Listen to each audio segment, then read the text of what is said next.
रायगडावर ऐनवेळी मुख्यमंत्री फडणवीसांकडून एकनाथ शिंदेंना भाषणाची संधी। अजितदादांचं भाषण झालंच नाही। कार्यक्रमावेळी अमित शहांसमोरचा हा प्रकार।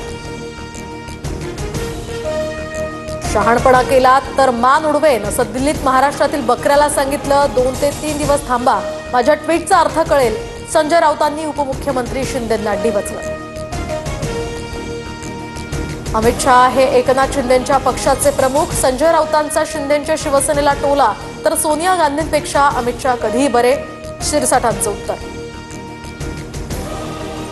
मोफत उपचाराच्या नावावर प्रकाश आमटेंकडून सुद्धा औषधापोटी 5 लाख उकळले। वडेट्टीवारांचे दीनानाथ रुग्णालयावर आरोप। मंगेशकरांचं नेहरूंसमोरचं गायन सुद्धा मोफत नव्हतं। वडेट्टीवारांचा पुन्हा निशाणा।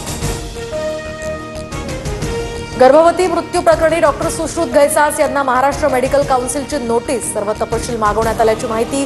लवकरच चौकशीला बोलवण्याचीही शक्यता। शिवरायांबरोबर जे मावळे लढले त्यांच्या समाधी का बांधल्या नाहीत? मावळ्यांपेक्षा कुत्र्याचं योगदान जास्त आहे का? वाघ्याच्या समाधीवर उदयनराजेंचा संतप्त सवाल। सोन्याच्या दरात 24 तासात 800 तर चांदीच्या दरात 1500 रुपयांची वाढ। सोन्याचा दर सध्या जीएसटीसह 95,900 रुपयांवर, तर जळगावच्या सराफा बाजारात सलग 3 दिवस सोन्याचे दर चढतेच। कोल्हापुरात दख्खनचा राजा ज्योतिबाचा चैत्र यात्रोत्सव। गुलाल आणि खोबऱ्याची उधळण करत ज्योतिबाच्या नावानं चांगभलचा जयघोष, तर मानाच्या सासन काठ्या सुद्धा दाखल।